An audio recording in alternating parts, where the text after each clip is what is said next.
Welcome everybody to the third and final webinar for Family Forward NC Rapid Response Program. Today we're going to talk about how to create an ongoing sense of workplace safety for employees and families.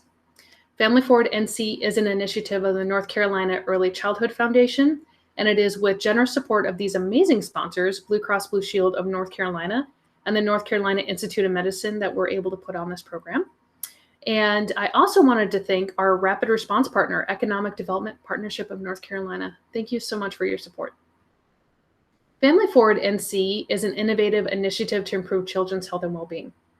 They do this through employer-led change to increase access of research-based, family-friendly, and industry-appropriate practices. When they implement these practices, they found that it improves workplace productivity, recruitment and retention. It helps grow a strong economy, and they also found that it helps support children's healthy development.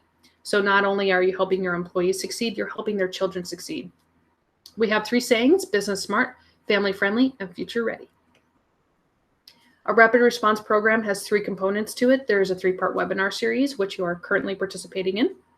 There's a Family Forward Return to Work Kit, and that is really just a guide to help you implement and think through what policies you might want to instill, and then really thinking through how to implement that.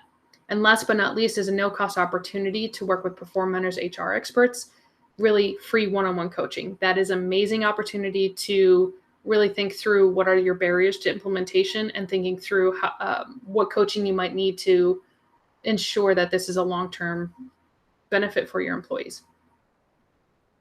There are 2 return to work kits. So there's one for the manufacturing industry, and then there's one for the hospitality industry. They each have their own industry-specific resources and data and case studies in there. If you do find yourself outside of these industries, that is okay, and you will still find it very useful. So please reach out to the Family Forward NC team, and we'll get you connected to a return to work kit that might work best for you. This is a business consulting team. So when you access to that free one-on-one coaching, this is the team that will be consulting with you. Depending on what area you want to focus on, that's going to dictate who's going to be your consultant. So I'm going to start with Dr. Amy Rawls. She has implemented some family forward workplace cultures, and I'm actually going to use her prior business as a case study example. And she is definitely a very skillful HR leader.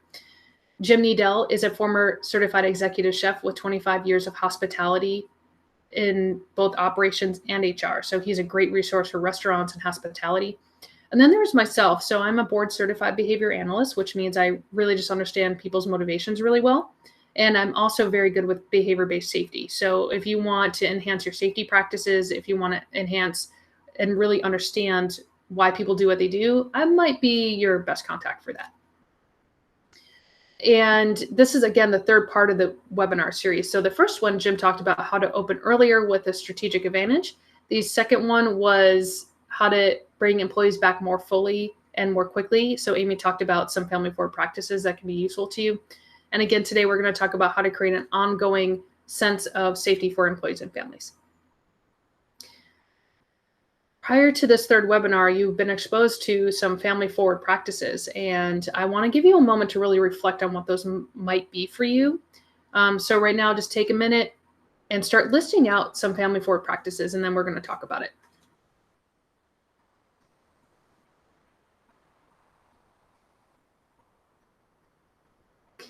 In a previous webinar that I did, some people mentioned the importance of flexible schedules right now, and also predictive schedules. So it depends on your employees and what their preferences are. You do want to talk to them and figure out what it is that they need.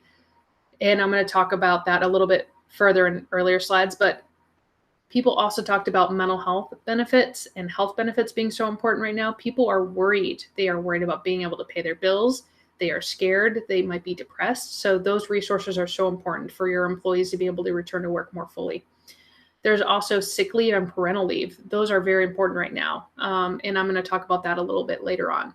And the last but not least, with all these benefits, I just really want to highlight that it supports not only the health and wellness of your employees, it helps support the health and well-being of young children. So there is a lot of research to show that when we make these benefits more readily available, that it also improves the health and well-being of our employees' children. So what we're going to talk about today is why a culture of safety is important. We're going to talk about family-forward practices that promote a safety culture. And we're going to analyze the policies that may encourage unsafe behavior and ADA considerations. So why is safety a culture? There is so much money and there's a lot of financial loss that happens when we think about turnover. And I'm going to focus on the third bullet point here real quick. It says interpersonal relationships have been linked to unhappiness in the workplace and lack of organizational commitment and turnover. That shouldn't be a surprise to anybody. With that being said, a lot of these financial losses are because it takes time to recruit new talent. You're having to onboard them. It takes time to get them up to speed.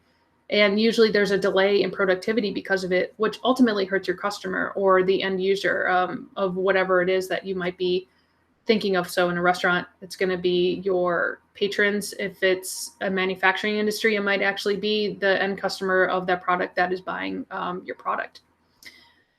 When we think about $119.4 billion, that is a lot of money. And that was in 2008. Since then, it's actually grown. So I want to highlight that is actually an older statistic, and it's actually gotten increasingly worse. Some of the ADA considerations that we want to really consider when we think about a workplace culture that people feel recognized, they have a sense of belonging, and it is, I'm going to call psychologically safe. There are a lot of family-forward practices that can really highlight that sense of belongingness. And I also wanted to highlight that there are ADA considerations for breastfeeding mothers. So one consideration is the ability for a person to be able to take breaks when they're needed. So it's one thing to be able to allow that person to take breaks, but it's a whole nother thing to allow them to feel like they can ask for taking a break and be able to take them. So we're going to talk about how to really do that later on in further slides. Some of the other considerations for breastfeeding mothers is a fridge to store their milk. They need a sink to wash their hands and wash their materials that they're using.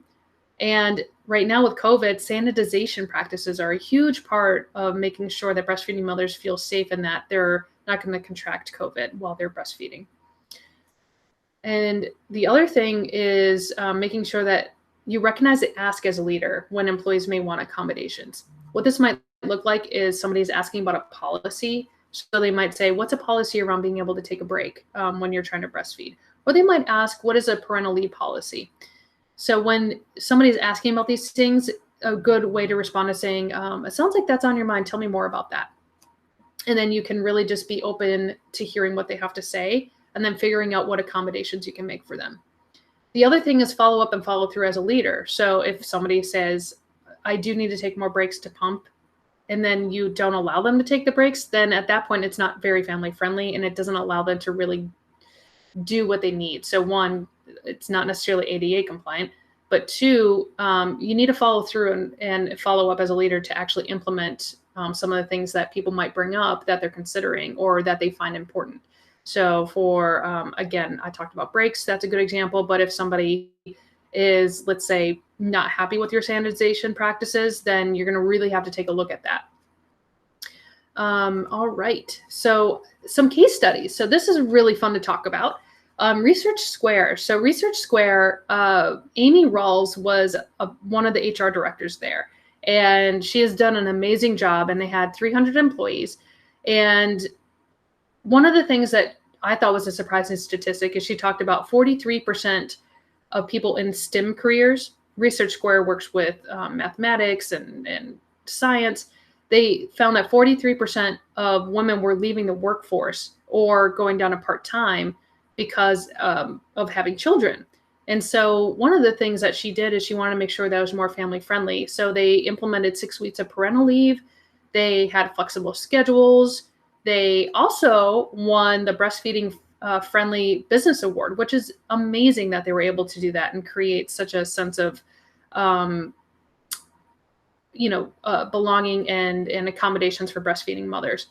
They had generous health benefits, and they had also PTO for full-time and part-time people. So that's also something that Amy, again, on the Performer HR consulting team, she implemented these things. So take advantage of her coaching and sign up with her. She's done amazing, amazing work. The other case study I want to highlight is Aeroflow, and they're in Asheville, North Carolina, and they have about 500 employees. They have generous health benefits, and they also had a dedication area for breastfeeding, and they had basically a breastfeeding center. So not only did they do that, but they also provided breastfeeding supplies, which is so nice for breastfeeding mothers. And they found that when they implemented these practices, that it actually helped their retention rates, and that people, again, going back to the statistic of 43% of people leaving or going down to part-time, they found that people stayed and that they didn't need to take the time off or needed to go down to part-time status. So again, these family forward practices are in general just really good people practices, but it creates a sense of creating retention and increasing retention rates. So one of the things I talked about is policies that might be encouraging people to be unsafe at work. So one of them is, thinking through your paid leave policies. If people are not able to take PTO, and I wanted to highlight Aeroflow, for example, so they gave PTO to people that are part-time status. What happens is people, if they are feeling unwell, they don't come into work. They can pay their bills. They can come. They don't have to worry about living paycheck to paycheck. So with paid leave policies, if you don't have that in place, more than likely somebody might be more motivated to come in if they're not feeling well or maybe potentially showing signs of COVID. So that is incredibly important to really look at that. The next one is livable wages. So when we think about the hospitality industry, the livable wage in North Carolina is $15 an hour. If somebody is not making $15 an hour, they're going to be more likely to be worried about paying their bills, being able to make payments. They might be living paycheck to paycheck. They might be having a lot of anxiety around being able to pay their bills, or maybe depression of not being able to pay them. So having that livable wage allows them to really take a moment and be able to address their bills and not be motivated to, again, come into work when they're not feeling well because they're worried about having a roof over their head. So again, the livable wage in North Carolina is $15 an hour. Health benefits become really important. I'm going to highlight an example for an employer I'm consulting with. Health benefits for people that don't have them. They probably won't go to the doctor. It's expensive. And what ends up happening is even getting a COVID test becomes a question. So right now, especially, health benefits become a very big consideration in somebody being able to get a test, being able to pay for a test, being able to, go to the doctor if they're not feeling well.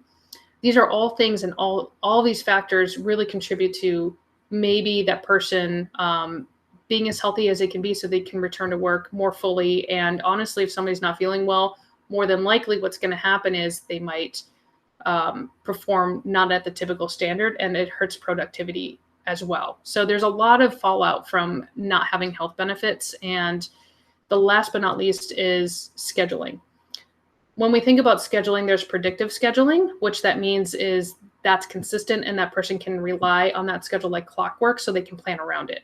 So a good example is, let's say somebody is working first shift and they're in a manufacturing setting. One thing you do want to consider is that preferences might have changed. So if that predictive schedule that person wanted first shift, maybe they want third shift now. So just, again, re-engage your employees and see what shift they would like. The other thing to consider is flexible schedule. So one of the things that they found at Research Square is that flexible scheduling. So if a child is sick, they had the PTO to be able to take care of their child and not have to worry about it. But then they also had the flexible schedule to be able to take that time off and then return to work more fully when their child was feeling better. And that flexible schedule also found that they led to higher productivity rates. One of the things to become aware of is the Ffcra benefits. So if you do have employees that are, let's say, contracted with COVID, the Ffcra can help you essentially cover that PTO for that person. There is more information on that on the Rapid Response Resource Guide, or you can also contact us for the one-on-one coaching and ask more questions about that. So we're going to take a quick poll. I followed through on what I said I would do. So say yes or no to the following questions. Again, I would follow through on what I said I would do. I follow CDC guidelines and recommendations when indicated. My supervisor or manager follows through on what he or she said they would do. And last but not least, I touched my face today. When I did this poll in front of a live audience, what they found was about 80% said that 80 to 90 was actually 90%, said that they follow through on what they said they would do. So that's really, really relatively high. About 80% said that they follow CDC guidelines. It was closer to 75%, but they said that, they follow CDC guidelines when indicated. And then they said that about 90% of their supervisors or managers follow through on what they said they would do. Sounds great. But then when we really think about, did you touch your face today? 90% of them said that they did that. And when we really think about it, is that following CDC guidelines? Not necessarily. So there's a little bit of a discrepancy when 75% of people say, yeah, I followed CDC guidelines, when 90% touch their face. So this really gets at, and my point is that there are these automatic habits that form, whether or not we realize it. Face touching is one of them. So Duke University did a study, and they found that 20 people touch their face 23 times per hour without even noticing. So we really have to think about our habits and how they're formed, and really think through, when it comes to safety, what are the habits that we create and how do we address them? So really, when we think about a safety culture, there are 3 components to it. So we want to make sure we're monitoring our plan. And really, if you're not monitoring it, how do you know it's working? So when we think about, you want people to wear their masks, or you want to track face touching, for example, because I just talked about that. You want to be able to count that behavior, and you want to see if people are decreasing that, or let's say increasing face mask wearing. The other thing that you want to consider is, are people really utilizing the benefits that you set forward? So when I think about breastfeeding accommodations and being able to take breaks, are people actually taking those breaks? That's something I would absolutely monitor. If people feel like they can't ask for that, then you definitely have a culture problem. Data collection. So we want to think about who, when, what, and how. So who's going to take that data? So let's say somebody's analyzing if people are utilizing, let's say, that flexible spending account, or let's say, again, taking breaks if you're a breastfeeding mother. You want to identify the person that is going to be able to accurately collect that data, be able to generate a report off of it. You want to look at how often you might want to track that data. So do you want to do it on a weekly basis? Do you want to do it on a per day basis? It depends on the importance level. So if I think about, honestly, sanitization, you want to think about who's going to follow up with people to make sure that they are sanitizing. I would make sure that they're probably right now doing that at least daily. It is such an importance right now to make sure that your sanitization practices are up to snuff. You want to think about when. So again, I suggest it depends on the importance of what it is that you're talking about. So again, mask wearing and sanitization, I would say daily, if not a couple times a day, honestly. And if it's a new behavior, you definitely want to track it more often, because again, it's those habits that we're not aware of. So really think about how often you're checking in until it becomes a new habit.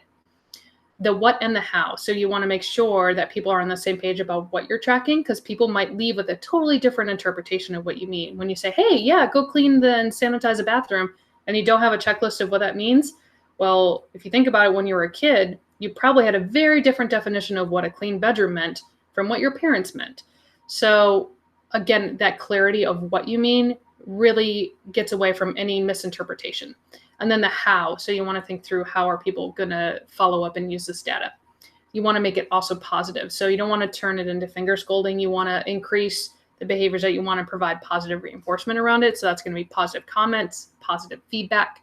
I'm going to talk about that in just a little bit. Long term, how do you make your plan stick? So again, one of the things that you want to do is create a system of goal setting. And you want to think through, how often are you tracking these goals and providing that feedback? And that's really how you make that long-term plan stick. So I want to do another quick poll here. So say yes or no to the following. The majority of staff and management mistakes. Most employees are seen offering and accepting help. Supervisors acknowledge good work and solicit ideas from direct reports. Teammates often blame each other for issues that arise. And management punishes employees' behavior when mistakes are made.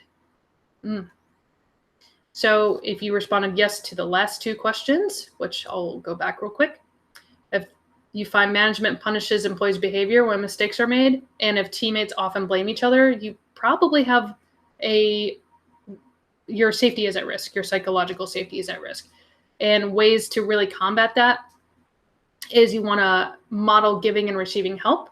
As a leader, demonstrating asking for help can be very influential. You also want to have a really high, what I call say-do correspondence. You want to follow up on the things you said you would do. I talked about earlier, if somebody is asking for accommodations, they want to take more breaks, and you are not following up to see if they're actually taking them, or removing barriers so they can take a break. So sometimes maybe they need a replacement staff while they go take a break. If you're not implementing these sorts of things, then what ends up happening is that person feels like they can't necessarily trust you as a leader. And if you think about all the relationships you really had, it all is built on a foundation of trust and follow through. Even if you're closest friends, you built a foundation where you get to know each other really well, you follow up, you're consistent. The same thing happens with people practices at work.